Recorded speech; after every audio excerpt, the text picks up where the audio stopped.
घाटे के सौदागर। हेनरी का ताल्लुक अमेरिका के शहर सियाटल से था। वो माइक्रोसॉफ्ट में एग्जीक्यूटिव मैनेजर था। उसने 1980 में जॉर्ज वाशिंगटन यूनिवर्सिटी से कंप्यूटर साइंस में मास्टर किया और इसके बाद मुख्तलिफ कंपनियों से होता हुआ माइक्रोसॉफ्ट पहुंच गया। माइक्रोसॉफ्ट इसके कैरियर में हेलीपैड साबित हुई और वो दिन दुगनी और रात चुगनी तरक्की करता गया।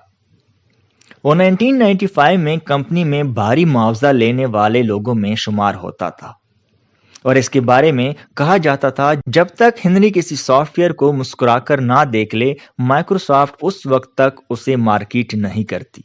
हेनरी ने कंपनी में यही पोजीशन बड़ी मेहनत और जद्दोजहद से हासिल की थी।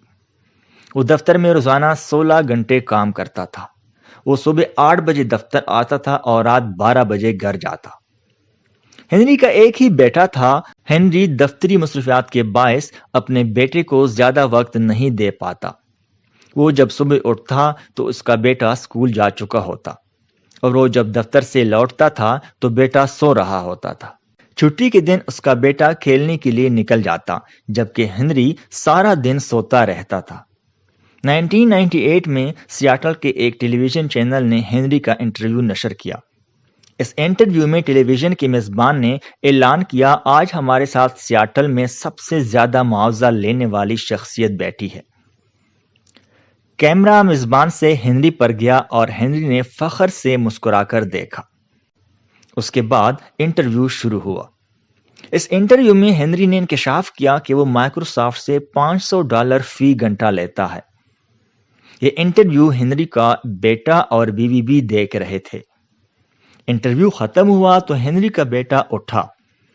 उसने अपना मनी बॉक्स खोला, उसमें से तमाम नोट और सिक्के निकाले और गिनना शुरू कर दिए। ये $450 थे। हेनरी के बेटे ने ये रकम जेब में डाली। उस रात जब हेनरी घर वापस आया तो उसका बेटा जाग रहा था। बेटे ने आगे बढ़कर बाप का बैग उठाया। हेनरी ने झुककर बेटे को प्यार किया। बेटे ने बाप को सोफे पर बिठाया और बड़ी आजिज़ी के साथ अर्ज किया, डैडी क्या आप मुझे $50 उधार दे सकते हैं? बाप मुस्कुराया और जेब से $50 निकालकर, क्यों नहीं, मैं अपने बेटे को सारी दौलत दे सकता हूं। बेटे ने $50 का नोट पकड़ा, जेब से रेजगारी और नोट निकाले। 50 का नोट इनके ऊपर रखा और ये सारी रकम बाप के हाथ पर रख दी। हेनरी हैरत से बेटे को देखने लगा। बेटे ने बाप की आंख में आंख डाली और मुस्कुराकर बोला, ये $500 हैं। मैं इन $500 से सियाटल के सबसे अमीर वर्कर से 1 घंटा खरीदना चाहता हूं। हेनरी खामोशी से बेटे की तरफ देखता रहा। बेटा बोला, मैं अपने बाप से सिर्फ 1 घंटा चाहता हूं। मैं इसे जी भरकर देखना चाहता हूं। मैं इसे छूना चाहता हूं। मैं इसे प्यार करना चाहता हूं। मैं इसकी आवाज सुनना चाहता हूं। मैं इसके साथ हंसना, खेलना और बोलना चाहता हूं। डैडी क्या आप मुझे 1 घंटा दे देंगे? मैं आपको इसका पूरा मुआवजा दे रहा हूं। हेनरी की आंखों में आंसू आ गए। उसने बेटे को गले लगाया और फूट फूट कर रो पड़ा। हेनरी ने 1999 में फैमिली लाइफ के नाम से एक आर्टिकल लिखा। मुझे यह मजमून पढ़ने का इत्तेफाक हुआ। इस मजमून में इसने इंकशाफ किया, दुनिया में सबसे कीमती चीज खानदान होता है।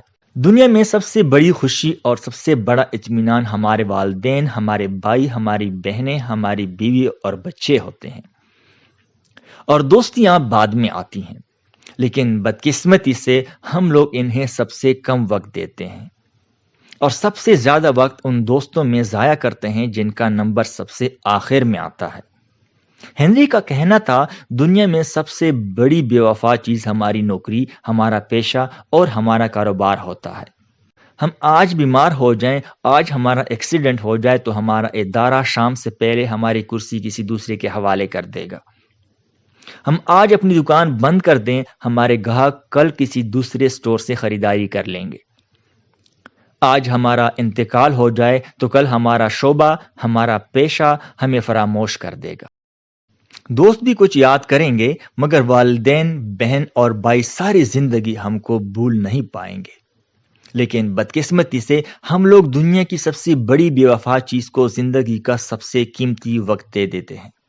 ہم اپنی بہترین توانائیاں اس بے وفا دنیا میں صرف کر دیتے ہیں، اور وہ لوگ جو ہمارے دکھ درد کے ساتھی ہیں، جن سے ہماری ساری خوشیاں اور ہماری ساری مسرتیں وابستہ ہیں، اور جو ہمارے ساتھ انتہائی وفادار ہوتے ہیں، ہم انہیں فراموش کر دیتے ہیں، ہم انہیں اپنی زندگی کا انتہائی کم وقت دیتے ہیں۔ میں نے سوچا بدقسمتی سے ہم لوگ پہلی قسم کے لوگوں کو اپنی زندگی کا سب سے قیمتی حصہ دے رہے ہوتے ہیں۔ ہم لوگ زندگی بھر دوسری قسم کے لوگوں کو فراموش کر کے پہلی قسم کے لوگوں کے پیچھے بھاگتے رہتے ہیں۔ ہم بے وفا لوگوں سے وفاداری نبھاتے رہتے ہیں اور وفاداروں سے بے وفائی کرتے رہتے ہیں۔ میں نے کسی جگہ امریکہ کے ایک ریٹائرڈ سرکاری افسر کے بارے میں ایک واقعہ پڑھا تھا۔ اس افسر کو وائٹ ہاؤس سے فون آیا کہ فلاں دن صدر آپ سے ملنا چاہتے ہیں۔ اس افسر نے فوراً معذرت کر لی۔ فون کرنے والے نے وجہ پوچھی تو اس نے جواب دیا، میں اس دن اپنی پوتی کے ساتھ چڑیا گھر جا رہا ہوں۔ یہ جواب سن کر فون کرنے والے نے ترش لہجے میں کہا، آپ چڑیا گھر کو صدر پر فوقیت دے رہے ہیں؟ ریٹائرڈ افسر نے نرمی سے جواب دیا، نہیں، میں اپنی پوتی کی خوشی کو صدر پر فوقیت دے رہا ہوں۔ فون کرنے والے نے وضاحت چاہی تو ریٹائرڈ افسر نے کہا، مجھے یقین ہے میں جو ہی وائٹ ہاؤس سے باہر نکلوں گا تو صدر میرا نام اور میری شکل تک بھول جائیں گے، جبکہ میری پوتی اس شیر کو پوری زندگی یاد رکھے گی۔ میں گاٹے کا سودا کیوں کروں؟ میں یہ وقت اس پوتی کو کیوں نہ دوں جو اس دن اس وقت میری شکل اور میرے نام کو پوری زندگی یاد رکھے گی، جو مجھ سے محبت کرتی ہے، جو اس دن کے لیے گھڑیاں گن رہی ہیں۔ میں نے جب یہ واقعہ پڑھا تو میں نے کرسی کے ساتھ ٹیک لگائی اور آنکھیں بند کر کے دیر تک سوچتا رہا۔ ہم میں سے 99% لوگ زندگی بھر گھاٹے کا سودا کرتے ہیں۔ ہم لوگ ہمیشہ ان لوگوں کو اپنی زندگی کے قیمتی ترین لمحات دے دیتے ہیں جن کی نظر میں ہماری کوئی اوقات، ہماری کوئی اہمیت نہیں ہوتی، جن کے لیے ہم ہوں یا نہ ہوں کوئی فرق نہیں پڑتا، جو ہماری غیر موجودگی میں ہمارے جیسے کسی دوسرے شخص سے کام چلا لیتے ہیں۔ میں نے سوچا ہم اپنے سنگ دل باس کو ہمیشہ اپنی اس بیوی پر فوقیت دیتے ہیں جو ہمارے لیے دروازہ کھولنے، ہمیں گرم کھانا کھلانے کے لیے 2 بجے تک جاگتی رہتی ہے۔ ہم اپنے بے وفا پیشے کو اپنے ان بچوں پر فوقیت دیتے ہیں جو مہینہ مہینہ ہمارے لمس، ہماری شفقت اور ہماری آواز کو ترستے ہیں، جو ہمیں صرف البموں اور تصویروں میں دیکھتے ہیں، جو ہمیں یاد کرتے کرتے بڑے ہو جاتے ہیں اور جو ہمارا انتظار کرتے کرتے جوان ہو جاتے ہیں، لیکن انہیں ہمارا کرب نصیب نہیں ہوتا۔ ہم انہیں ان کا جائز وقت نہیں دیتے۔ میں نے سوچا ہم سب گاٹے کے سوداگر ہیں۔